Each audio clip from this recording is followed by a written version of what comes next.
Desert night drive. You know, there's something about the moon that can turn an endless highway into a scene from a horror movie. It was just me, my car, and the crunch of gravel echoing off cliffs I couldn't see. I tell you, even with the heat still clinging to the night air, I felt this chill running down my spine. And it wasn't because I was in the middle of nowhere. My GPS had given up on me hours ago, just static where there should have been directions. The old map I'd dug out from my glove box might as well have been in hieroglyphs for all the good it did me. So yeah, I was lost, not your everyday kind of lost, but really, really lost. I should have listened to those locals who warned against taking this shortcut. But who wouldn't want to cut a few hours off a cross-country trip? Now, though, all I could think about was how much of a mistake that had been. The view hadn't changed for miles. Scrub brush, sand dunes, and dead Joshua trees as far as the eye could see. Even cranking up the AC didn't help with the heat inside my car. My eyes kept scanning for anything that suggested life. Then there was this flicker in the distance. So brief it could have been my imagination playing tricks on me due to fatigue, or maybe even moonlight messing with my vision. But then it happened again. No mistaking it this time. There was someone standing by the side of the road, tall and thin like one of those desert rocks shaped by wind and time into something almost human-looking. Suddenly I wasn't alone out here. I thought about hitting the gas pedal instead, but then remembered those stories about drifters in these parts. Still, driving further into God knows where seemed worse than stopping for some stranger. So with a sigh that sounded too loud in the silence, I pulled over. As I got closer, I could smell something foul, like spoiled meat with a hint of something else, something old and wrong. My hand automatically went for the pepper spray in my pocket. I exited my car to stretch my legs and breathe a bit of night air to clear my head. "Can I help you?" was all I managed to get out before my voice gave up on me. The figure turned toward me then, moonlight glinting off what looked like a skull beneath its hood. But as it stepped into the light, I saw it was more than that. Skin stretched tight over bones and eyes that didn't seem alive at all. Before I could react, this thing lunged at me. We struggled, my pepper spray slipping from my grip in the chaos. Then suddenly it stopped, like it heard something only it could hear. That's when this low rumble started up and the ground started shaking under us. And then out of nowhere came this creature straight from your worst nightmare. A centipede, but bigger than anything you can imagine, slithered out of the darkness with glowing red eyes that seemed to lock onto me for a moment that felt way too long. The figure bowed to this monstrosity before letting out a scream that shattered the night's silence. Then, just like that, it turned around and disappeared back into the darkness where it came from. I stood there frozen as this thing in front of me gave me what looked like a smile, stretching across its skeletal face, showing off teeth sharp as needles. "Welcome," it said in a voice that sounded like sandpaper scraping against metal. "Welcome to the hunting grounds." And let me tell you, no feeling compares to the kind of fear that hit me then. Pure instinct had me running back to my car faster than I'd ever moved before. The car door was as stubborn as a mule, refusing to let me in. My fingers slipped on the ice-cold handle, slick with the cold sweat of pure terror. The thing tilted its skull-like head again, and I swear I saw amusement in its hollow sockets. A scream ripped out of me as I lunged for the passenger door, my only shot at safety. It opened and I tumbled inside like a rag doll, slamming it shut behind me. In panic mode, my fingers fumbled for the keys. The engine rumbled beneath me like an impatient beast ready to bolt. "Wait!" A voice rasped through the growl of anticipation from under the hood, but there was no way I was waiting around. I jammed the car into gear, stomping down on the accelerator. For a moment, my tires spun aimlessly before they found purchase on the gravel. I didn't dare look back. Those images, skeletal fiend and monstrous insect, were burned into my brain already. Each bump in the road, every weird light in the rearview mirror sent fresh waves of dread washing over me. The highway turned into a streaky blur as I pushed my car to its limits. Its engine cried out against such abuse. Yet despite this mad dash for escape, there seemed to be nothing but desert stretching out ahead, an endless wasteland designed by some twisted god. Just when hope was about to jump ship completely, salvation appeared. A gas station. Hope bloomed within me, weak but real nonetheless. Maybe there was still a chance for rescue, or at least escape from this nightmare of a place. My brakes screamed their complaints as I slid to a halt before this beacon of potential refuge. It looked old and desolate, windows boarded up and paint peeling away, Yet it seemed promising amidst all that desert desolation. Jumping out of the car, adrenaline overpowered any hunger I felt. The gas station door creaked open, revealing nothing but darkness inside. I reached for my phone, but it was dead, naturally. I'd left my pepper spray behind, not exactly a weapon to fight off nightmare creatures, but it would have been better than having nothing. Stepping into the gloom was like walking into a wall of stench decay, and something sulphurous hit me hard. My eyes strained to make sense of the shifting shapes. A rustle from behind sent my heart racing. I crouched low and moved forward. Then I saw it, a figure wrapped in rags huddled in the corner. Relief washed over me momentarily. Maybe another survivor. "Hello?" My voice echoed back at me, bouncing off empty shelves and dusty walls. The figure stirred slowly, raising its head to reveal a face bathed in moonlight, thin and pale but undoubtedly human. My relief didn't last long, though. His eyes were devoid of any spark of life, reflecting instead the desolate landscape outside. His voice was raspy as he spoke, sending chills down my spine.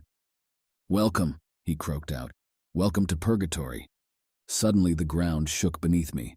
A distant rumble echoed ominously across the barren lands. It hit me then that this desert wasn't just preying on lost souls. It was herding them, leading them to some grotesque feast where I was now set to be the star attraction. With a scream that shattered the silence, I turned tail and ran deeper into the shadows within this forsaken refuge. Maybe there would be no escape after all, but I refused to go willingly into whatever horror awaited outside. The rumbling grew louder and closer. Escape seemed like a pipe dream now, but one thing was clear. The desert held dark secrets buried beneath its sands, waiting for the next unlucky soul who dared to venture off the beaten path. Flicker. In Marioaks, where the salty air tasted of secrets and the sun's kisses carried a deceptive warmth, Flicker arrived like a swirling vortex of chaos in a world rendered bleak and gray. His wide grin, stretching beyond the crescent moon on a clear night, held a magnetism that shimmered briefly before revealing a sinister glint. With a flick of his wrist, he conjured playful creatures from thin air, twisting them into shapes that mirrored the darkest fears of the unsuspecting townsfolk. But as time passed, Flicker's presence brought not joy but a creeping sense of unease to Marioaks. Laughter turned into anxious giggles, and disappearances plagued the town. Children vanished without a trace, leaving behind only murmurs of giggling shadows and balloon strings that slithered in the dead of night. First, it was little Emma, her curls tangled and her laughter infectious. Then Daniel, whose shy smile never quite reached his eyes. And still, Flicker remained, his grin unchanging, his eyes holding a depth that seemed to swallow even the brightest summer sun. As rumors began to swirl around four troubled teenagers who were inexplicably linked to the town's dark underbelly, fear wove itself into their very beings. There was Maya, shunned for her mother's supposed witchcraft; Elias, weighed down by the legacy of his neglectful father; Sarah, haunted by memories of her sister's drowning; and Finn, marked by scars from a fire that consumed his childhood. Each one scarred in their own way, but it was Flicker who would stitch them together into a chilling tapestry of shared nightmares. One humid afternoon, Flicker presented each of them with a balloon. Maya's was a writhing serpent, its scales glistening in the dim light. Elias's was a mocking skull, its hollow eyes taunting him with memories he'd rather forget. Sarah's was a formless void, dark and foreboding like a black hole. And Finn's was a roaring inferno, flames dancing across its surface as if alive. As they touched the rubbery skin of the balloons, their nightmares came to life, bleeding into the waking world. Maya's dreams slithered and twisted on the kitchen walls. Elias's haunting past followed him at every turn on the streets. Sarah's long-lost sister reappeared in every puddle she passed, and Finn's all-consuming fire devoured the town in flashes of painful memories. The once peaceful day turned into a living nightmare, all thanks to these seemingly innocent balloons. They were now symbols of their deepest fears come to life, tormenting them in ways they never thought possible. The air around them crackled with an eerie energy as the balloons continued to pulsate with power. Driven by their struggles and the determination to save Marioaks, the group stumbled upon Flicker's lair, a forgotten carnival shrouded under a darkening sky.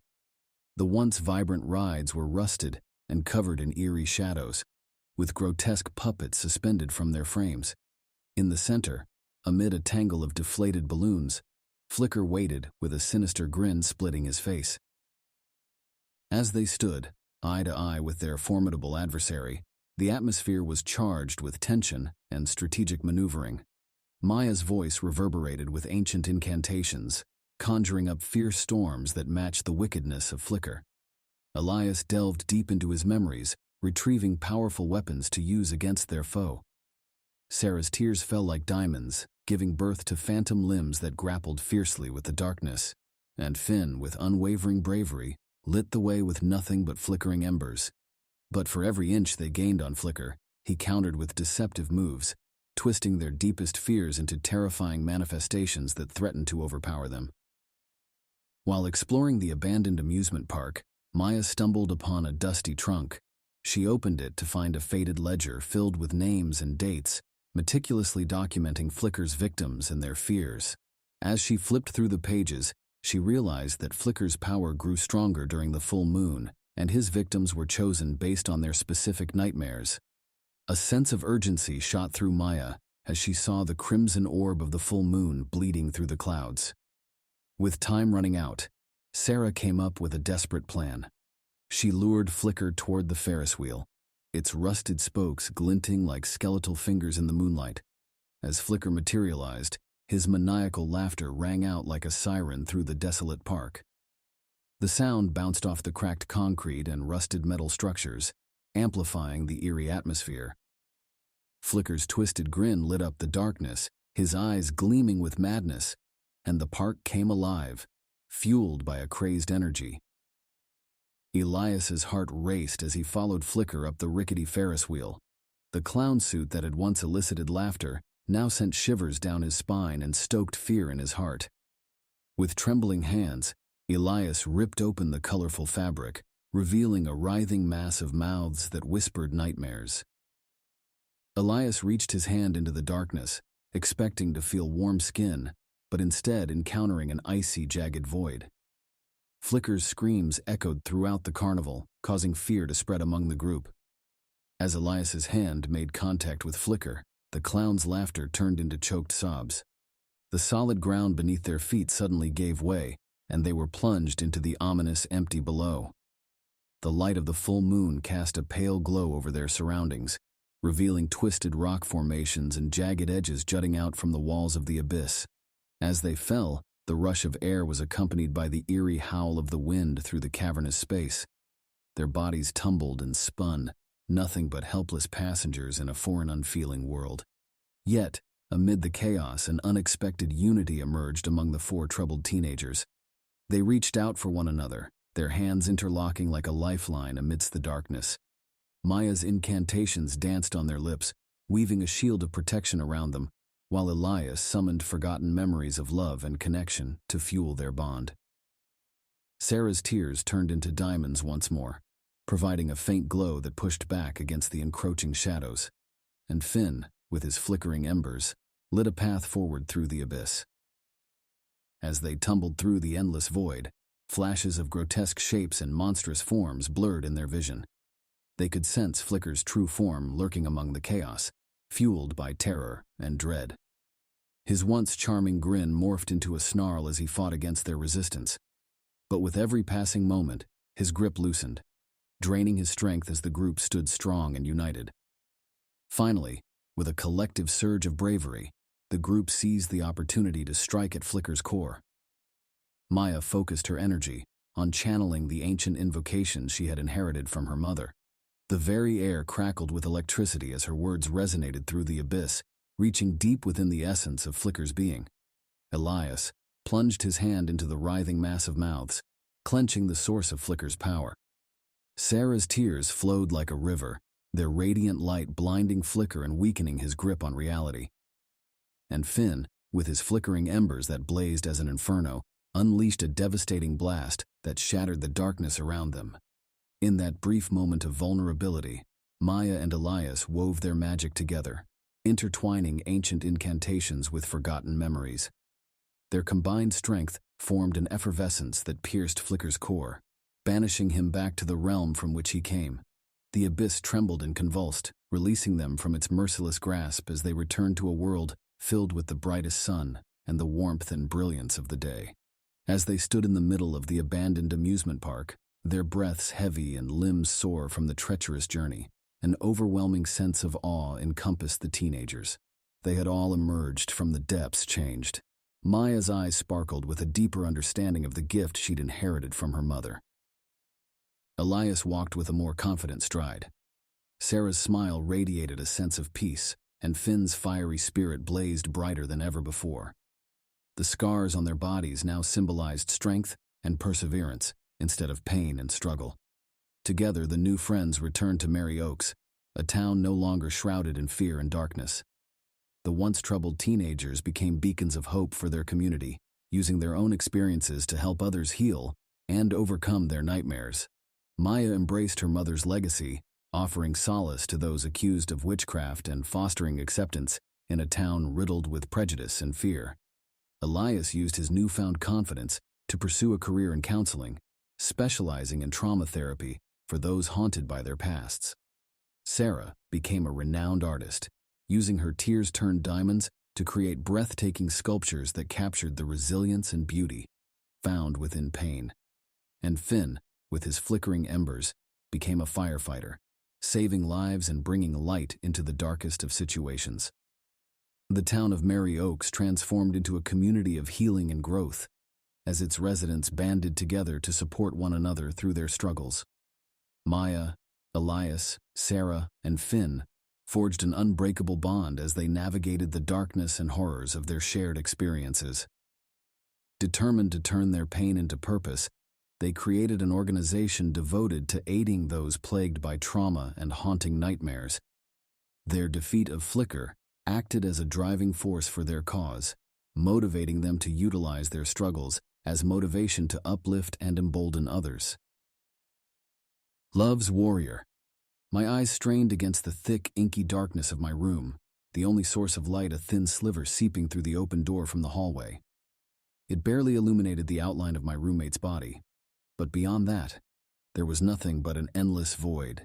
Dampness clung to my skin and hair like a cold, misty fog. It was suffocating, and I could taste its metallic tang on my tongue. As I stretched out my hand in front of me, it disappeared into the blackness. The familiar objects in my room took on a menacing presence.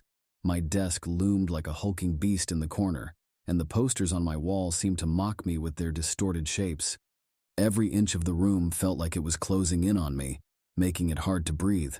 This wasn't just darkness, it was like being swallowed by an eternal night. Lying in bed, I was suddenly aware of a presence looming over me. My muscles tensed and my heart raced as I struggled to move, but I found myself paralyzed. A distant voice hummed in the background, growing louder and more sinister with each passing second. The air in the room grew colder, and I felt a weight on my chest as if someone was sitting on top of me. Panic set in as I tried to scream for help, but no sound escaped my lips. That's when I saw them, a pair of glowing red eyes staring intently at me from just inches away. They seemed to bore into my soul, searching for something. I couldn't look away, even though every fiber of my being screamed to do so. As the eyes drew closer, a low whisper echoed in my ear. "You can't escape me." The weight atop me grew heavier, and I knew that whatever was with me was malevolent. It had no intention of letting me go.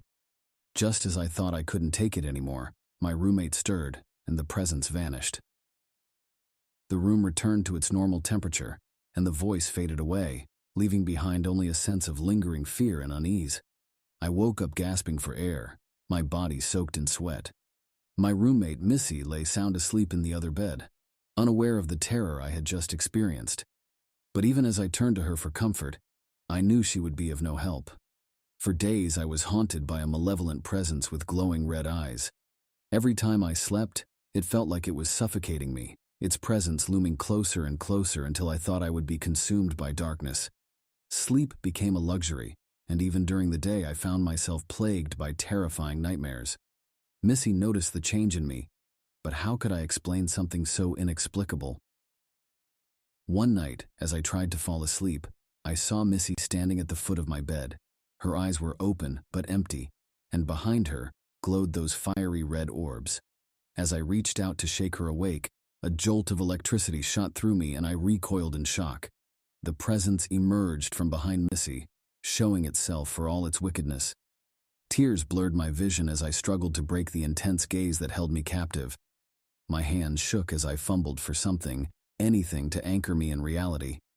And then I saw it, a photo of my family on the bedside table. Their smiling faces brought a wave of warmth and love over me, and I clung to their image, as if it were my lifeline. Their names echoed in my mind, as I begged for their protection against the malevolent entity that threatened to consume me. Slowly, the red eyes faded, and the crushing weight on my chest lifted. My roommate slumped onto the bed beside me, her unconscious body a stark reminder of what had just transpired. But this was not over.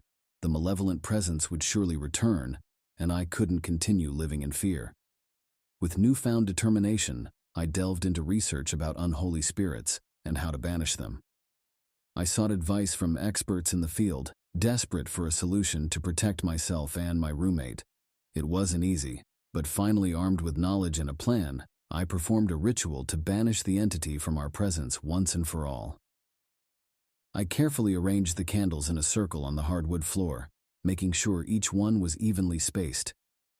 Then, I sprinkled a ring of salt around the candles, creating a protective barrier. With trembling hands, I lit each candle and took a deep breath before starting the incantation. As I chanted the ancient words, my voice grew stronger and more confident. But with each passing second, I felt the entity resisting, pushing back with all its might. I refused to give up. I poured every ounce of my being into the ritual, fueled by determination and a sense of duty to protect myself. The room grew colder, and the candles flickered wildly, but I continued to chant with unwavering focus. I felt a surge of power coursing through me. My hands glowed with an otherworldly light, and I knew that I had succeeded in breaking the entity's hold on our room. With one final burst of energy, I let out a primal scream that echoed off the walls. The entity let out a deafening roar, and then vanished. I collapsed onto the floor, exhausted. This was what I was meant to do, to hunt down malevolent spirits and protect the innocent from their grasp. And so began my journey as a paranormal investigator, traveling the world and battling dangerous entities to bring peace to those affected by their presence. It was terrifying at times, but every victory reaffirmed my purpose and gave me a sense of fulfillment unlike any other. Despite my years of training and experience as a spirit hunter, there was one entity that continued to elude me, the one that had plagued my old apartment. I was constantly reminded of it as I traveled from city to city, vanquishing demon after demon. But then a call from an old friend changed everything. She had moved into my old apartment and was now experiencing strange occurrences. It didn't take long for me to realize that the entity had returned, and it was up to me to finally put an end to its reign of terror. Armed with all the knowledge and skills I had acquired over the years, I returned to my old haunt. The moment I stepped foot in the building, I sensed the entity's presence growing stronger. But I refused to let fear consume me. I had faced countless demons since our last encounter, and I was more than ready to face it again. As I made my way up to the apartment, a chill ran down my spine, the wicked energy radiating from within. Every hair on my body stood on end. But backing down was not an option. I was determined to confront it head-on. I reached my friend's door, my hand shaking as I touched the doorknob. The brass was cold against my skin, and I took a deep breath before turning it and pushing the door open. Inside, the room was dark except for flickering candles that lined the walls. Shadows danced around me, making my heart race with fear. But I couldn't let it control me. "Show yourself!" I shouted into the darkness, my voice echoing through the room. For a moment, there was no response. Suddenly, a low growl filled the air, followed by a cold, mocking laugh. The entity had returned, and it was more powerful than ever. My hands clenched into fists as I searched for my only source of protection, a crystal hanging from a leather cord around my neck. It was an onyx stone, given to me by my mother before she passed away. In moments like these, I could almost feel her presence with me.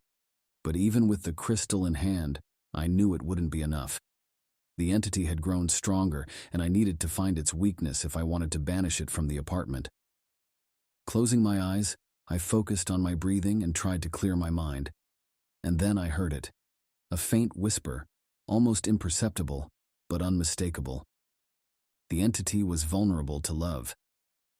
I opened my eyes and stepped forward. "I know what you are," I said, my voice steady. "You're nothing but a coward. You feed off people's fears because you're too weak to face your own." The room grew colder as the entity snarled in response, its power pulsing through every corner of the room. But I stood my ground and continued speaking with conviction. "You're afraid of love, aren't you? You're afraid of what it can do, how it can make you vulnerable." With each word, I felt the entity's hold weakening. It snarled, its presence flickering and flashing throughout the room. "You think you're powerful. You think you can control us. Well, you're wrong. Love is stronger than fear. It's stronger than any darkness you can conjure up. It's what gives us hope. It's what keeps us going even when everything else seems lost." As I spoke, the candles in the room flared, but I sensed the entity's power ebbing. I was making progress, so I pressed on. "You can't win against love. You can fight it all you want, but it'll always be there, ready to heal and save. So go ahead. Do your worst. We'll still be here, standing strong, because love is what makes us human." With a final burst of light, the candles blew out, leaving me standing in the darkness. I had won. The evil presence was gone. I took a deep breath and let it out slowly, feeling the weight of the battle lift from my shoulders. I turned and walked towards the door, my heart racing with adrenaline and relief. But just as my hand touched the doorknob, I heard a low chuckle behind me. "Well done, mortal," a voice whispered in my ear. "But don't get too comfortable. Other shadows are waiting to claim you." I spun around, but there was no one there, only the empty room, shrouded in darkness. I knew then that my battle was far from over. The entity may have been banished, but its kind still lurked in the shadows, waiting for their chance to strike. I stood tall and unafraid, my heart filled with love and determination. The darkness had once controlled me, but now I controlled it. As I left the apartment, I felt its presence still lingering, but I no longer feared it. Months passed as I traveled the world, seeking out others who were lost in the darkness. With every person I helped, the entity's grip weakened, but I knew better than to let my guard down. It was always lurking, waiting for its opportunity to strike again. And when it did, I was ready. Love and determination were a powerful shield against its attacks. With each victory, the darkness grew weaker until finally, it seemed to disappear completely. But I remained vigilant, knowing that it could resurface at any moment. And when it did, I would be there to face it head-on, armed with nothing but my unwavering determination and the boundless power of love. For in a world consumed by darkness, it was the only weapon strong enough to bring light back into our lives. As I walked down the street, I couldn't help but feel a sense of pride in myself. I was a warrior for love, and I was making a difference in the world, one person at a time. But just as I was lost in my thoughts, I heard a low growl coming from the nearby alley. Without hesitation, I pulled out my trusty knife and crept towards the sound. As I neared the entrance to the alley, I saw a dark figure lurking in the shadows. It was a demon, sent by the entity to try and stop me. But I would not be deterred. With a fierce battle cry, I charged toward the demon, my knife raised high.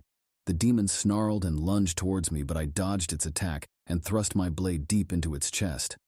The demon howled in pain, but I did not stop. I kept slicing and stabbing until the creature lay motionless on the ground. Breathing heavily, I wiped the blood from my blade and looked around. But to my horror, I realized that I had been surrounded by a group of demons. They were closing in on me, their glowing eyes filled with malice and hunger. I did not falter. I stood my ground, ready to defend myself with all the strength and courage I possessed.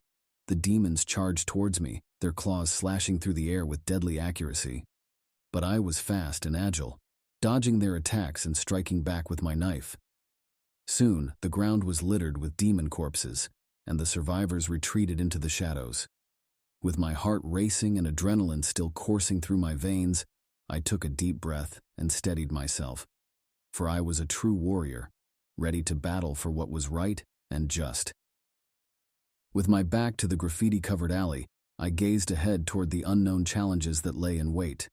But I refused to let fear consume me. The weight of my blade on my hip and fierce determination in my heart was all I needed. Love and a burning purpose to protect fueled my steps as I marched forward, ready to face any obstacle that dared to stand in my way. Shadows of the Blue Ridge. The rugged peaks of the North Carolina mountains stretched endlessly, a jagged silhouette against the sky. The dense foliage that blanketed their slopes blocked out all but the faintest rays of sunlight, casting the forest in an eerie green glow. Dark whispers of a haunting presence echoed through the towering trees, warning travelers to steer clear of this mysterious land. But Rebecca, a young photographer seeking inspiration, boldly ventured into the labyrinth of shadows armed with only her camera and a brave heart. Rebecca's feet sunk into the soft ground as she followed a winding path, the smell of pine and damp earth assaulting her senses. As she snapped photos, capturing the mystique and magic of this forbidden place, she sensed the weight of centuries-old secrets bearing down on her. As she hiked deeper into the wilderness, her footsteps resounded through the silent groves, stirring the dormant spirits out of their slumber. And as dusk painted the sky in shades of red and blue, Rebecca stumbled upon a secluded clearing bathed in an eerie luminescence. A feeling of unease and dread settled in her stomach as she approached a towering ancient oak tree. Its thick, gnarled roots stretched out like twisted serpents, gripping the ground, the massive trunk standing tall and proud. As Rebecca gazed up at its majestic branches, a cool breeze rustled through the leaves, whispering secrets that sent shivers down her spine. Within the gnarled belly of the old tree, a time-worn camera sat, its metal shell corroded and lens fractured from what seemed like decades of neglect, yet it pulsed with an inexplicable energy that beckoned Rebecca closer, as if bound by an invisible chain. As her fingers grazed its cold surface, a shiver crept up her spine, and the woods were swallowed by a suffocating fog that blotted out any trace of the path ahead.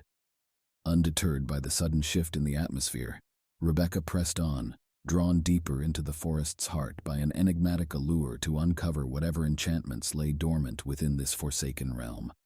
Her hands quivered as she rummaged through her backpack in search of her flashlight amidst the oppressive darkness of the forest.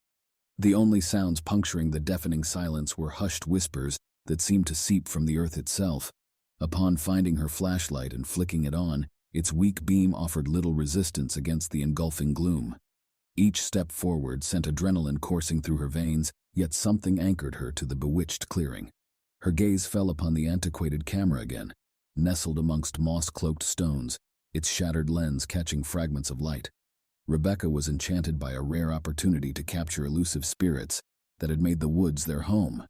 A momentary wave of fear held her back before she picked up the camera, its unfamiliar weight unsettling in her grasp. As she pushed down on the shutter button, reality convulsed around her with a brilliant flash of light. The trees thrashed violently under an unearthly power that swept Rebecca into its embrace. When tranquility finally reclaimed control over chaos, all that was left was an abandoned camera with its lifeless lens void of any reflection. Rebecca had vanished without a trace. The eerie silence draped over the cursed glade persisted as days bled into weeks. The forest's secret remained locked away until an unsuspecting hiker discovered the forsaken artifact. As he developed the film, a chilling image emerged in the last frame. Rebecca's face contorted in terror, surrounded by shadowy figures reaching out from an unseen realm.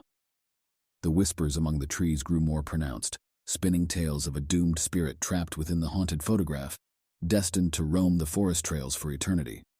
The tale of Rebecca's sudden disappearance spread like a plague among the locals, igniting both fear and intrigue. Despite relentless searches through the maze-like woodland trails, all efforts proved fruitless. As hope dwindled into despair over time, the ancient woods continued to guard its mysteries.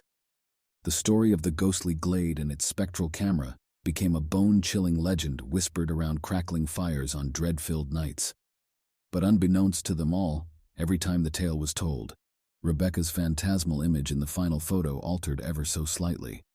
her terrified expression morphing into one of sinister satisfaction, as if she had become part of the very entities she sought to capture. Her horrifying legacy loomed like a dark cloud, a chilling warning to those who dare to step foot into the rugged and treacherous landscape of North Carolina's mountains. The Blue Ridge Blues.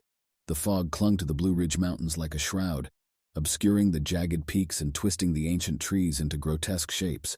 The banjo music, once melancholic and haunting, now sounded discordant, its melody laced with a chilling despair. We had ventured too deep into the mountains, seeking the source of the music, unaware that the blues it played were a prelude to a far more terrifying symphony. John, the seasoned hiker, scoffed at the locals' warnings about the haunted holler.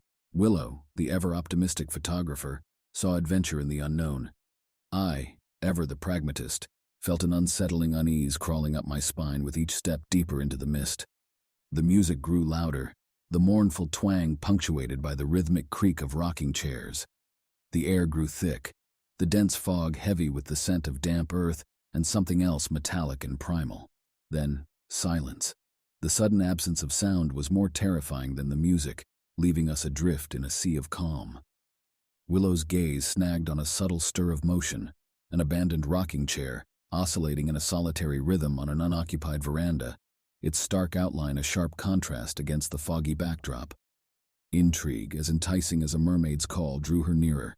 John and I trailed behind, an icy ball of apprehension churning in our stomachs. As we neared, the porch groaned under some unseen weight. The rocking chair stilled abruptly before tipping forward, disgorging its invisible occupant onto the worn-out planks below. A spine-chilling scream tore through the thickening fog, succeeded by a bone-rattling laughter that reverberated off the surrounding peaks, sending goosebumps racing across our skin. Fear gnawed at our resolve as we spun around to escape, only to find that the once benign fog had hardened into impenetrable barriers. We were ensnared, helpless victims in a perverse game conducted by unseen puppeteers. Shadowy figures flickered at the periphery of our sight, morphing into grotesque forms. The laughter rang out again, closer now, accompanied by the sinister rasp of claws scraping against wood. The rocking chairs began their eerie dance once more. Their rhythmic creaking provided a grim accompaniment to our impending doom. Suddenly, from within the dense fog emerged a figure, skeletal and emaciated with eyes ablaze with an unholy fire. It strummed a banjo, its bony fingers coaxing out notes that thrummed with malevolent intent. The melody transformed from sorrowful to terrifying, warping and distorting reality itself. John fell to his knees, his false bravado crumbling like dust, while Willow's tear-streaked face turned toward freedom only to be seized by an invisible hand, her terrified shriek swallowed whole by the encroaching fog. I remained paralyzed, the music gnawing at my nerves. Then came a voice, hoarse and ancient, whispering in my ear, "Join the dance, child. Become part of the symphony." The darkness swooped in, and the music swelled to a deafening crescendo. I realized then that resistance was pointless. I was about to become the chilling finale of this mountainous melody. As the fog enveloped me, and the banjo's haunting tune faded, I found myself drawn into an eternal dance within the haunted hollow. Another spirit devoured by the mountain's insatiable craving for despair. The Blue Ridge Mountains stood shrouded in mist and silence, its secrets veiled, biding its time until another unsuspecting soul would be tempted by its haunting blues, a melody that promised adventure but delivered a chilling abyss.